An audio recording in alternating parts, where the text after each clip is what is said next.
Do you think it's the influence of the TV show Parks and Rec, which you may remember? They hated libraries. It was librarians were the enemy.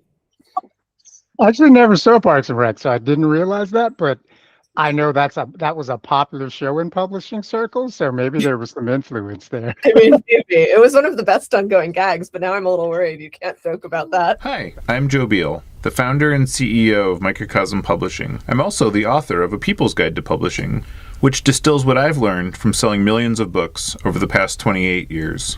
I'm Ellie Blue, the vice president of Microcosm. We started this podcast to share what we've learned with newer publishers, so you can learn from our mistakes.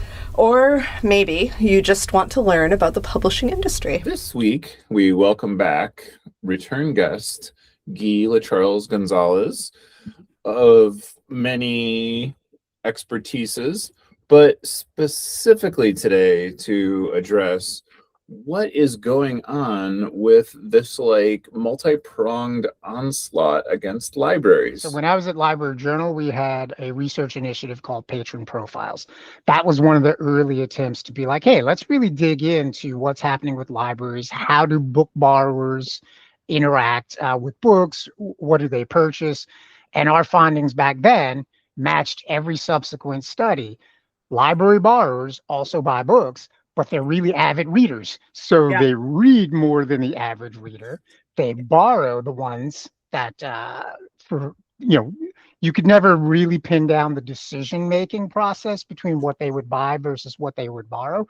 But some early indications were discovery was a big part. Like, I don't know this Joe guy. I'm going to read his book through the library. Hey, that's pretty good. Joe's got 12 other books. I really like them and want to own them. Now I'm a Joe buyer as opposed to a Joe borrower. Conversely, I didn't like that book that much. Okay, you still got paid for it from the library. Yeah. You just didn't turn him into a reader. But what he also didn't do was go find it on a pirate site and you got no revenue from it. Yep. So fast forward 15 years, there's periodically been other studies. Pew does theirs. What we did at Panorama was an attempt to, I was conscious of, books always get talked about in a vacuum, as if book readers don't do anything else. Yeah. If you're a book lover, you don't watch TV, you don't read the news, you don't play games. Exactly. What is that thing? So what we attempted to do was broaden the scope in that study to be like, okay, we want to measure book activity and all the traditional stuff, but we also want to measure it against other media consumption. And in doing that, I put together this multi-industry coalition, including the Authors Guild, and Mary herself was on this advisory board. And my goal with that, because one thing I always saw was, depending on the source of the research, it became easy to dismiss it. Oh, Library Journal did it. Of course it's pro-library. Right. Ignore it. Right. So that was my other objective, was like, if I get the right people involved, none of y'all can dismiss this when it's done because you all participated in the development. We built this software from scratch to solve our own problems starting in 2001. It's not only the reason for our survival, but the reason we've been a Publishers Weekly fastest growing publisher 3 years in a row. Now we want to share it with you. Join Working Lit and get back the agency to understand your publishing business, market and sell your books, and painlessly pay royalties. Working Lit. Doing the math for publishers. Visit workinglit.com to give it a try. For getting free. Academics with a real academic product, like no consumer study is going through any kind of IRB process, any questions of ethics or anything like that. They're usually bare minimum decent methodology, and then they throw it out there to a random online audience, and then cherry pick the findings to tell the story they want.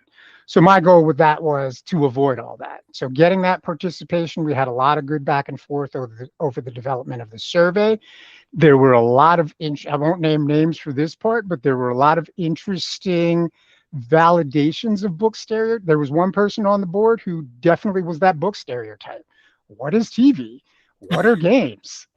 Like the idea that immersive games exist that told stories as well or even better than most books blew that person's mind. Like, no way. Very proud that they didn't let their kids play games until they were 21. Like, that was one of the representatives of it, but also a good example of why I wanted this study to be more than books. Yeah. And so that study was completed. Dr. Norda and Behrens completed it, did their findings, and basically came out with validation of past studies. Library buyers, avid readers, also buy books, Discovery Channel, but finally it was from a research that was cross-industry and got pretty good coverage. And unfortunately, Panorama kind of fizzled away. I hoped BISG would pick up that initiative, or maybe even IBPA. Ultimately, ALA picked it up. So it did what I didn't want to happen. It became a library study again. Still really good data, but then became easy for the industry to continue to ignore. So we had this one little moment in 2020, 2021 of some solid cross-industry participation. And my hope was like, hey, if we did it here, let's keep doing it. Let's find ways to find that common ground that we can agree on, build some research, and then turn that into a longitudinal study. And that's the biggest flaw of this Authors Guild study. I don't know if you want to jump to that, but that to me was the final, that was the last shoe, that was the other shoe dropping. AAP, James Patterson, Authors Guild loves doing these bullshit surveys that authors, they're so aggrieved, they don't make money anymore. And they ignore every factor that is they ignore all the obvious factors. Those authors 20 years ago that used to make money writing, they had other non-book revenue sources to write and get paid for, like magazines. You can't make money writing for magazines the way you could 20 years ago. Mm-hmm. Even license, the serial rights, the magazines that would take the first chapter or the excerpt or something, that is a rarity these days, but that was a big source of revenue back then. So they ignore all that, and the sources that do exist and still pay less. So they always ignore all that. They ignore the fact that there's more books being published. So there's a lot more, everybody knows, the bestsellers of yesteryear that sold 50,000 copies are now the bestsellers that sell 10,000. Our industry is run by billionaires and conglomerates. At Microcosm, we wanted the freedom to independently sell our books, easily pay royalties, manage our inventory, and understand our business all in one place. That's why we've been using our own software since 2001. Now, we want to share it with you.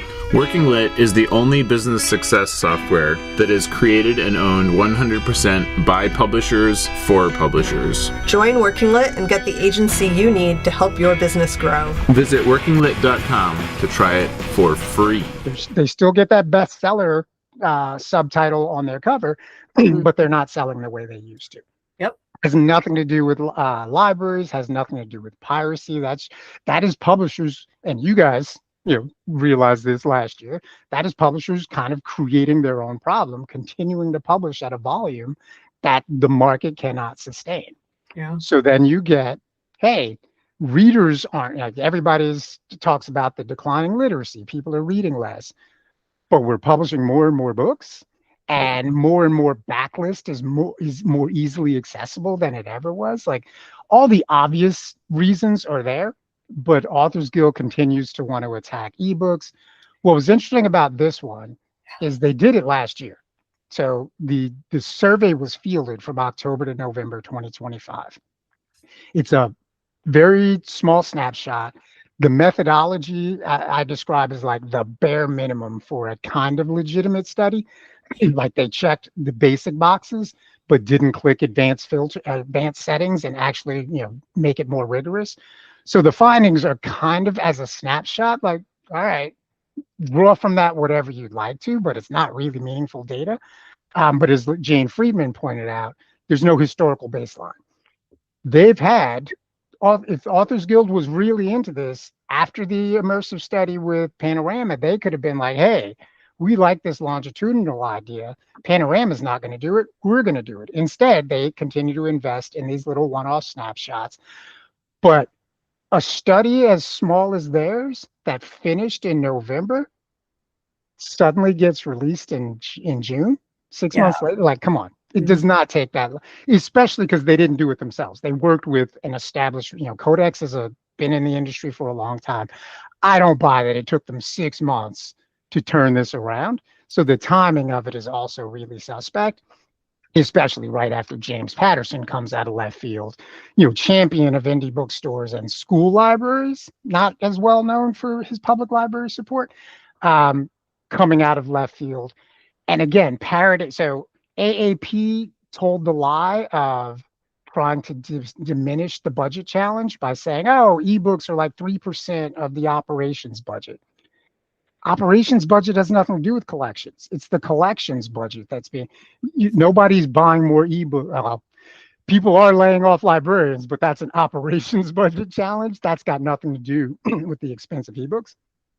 But the libraries are reporting 30 to 50% of their overall collections budget are going to ebooks.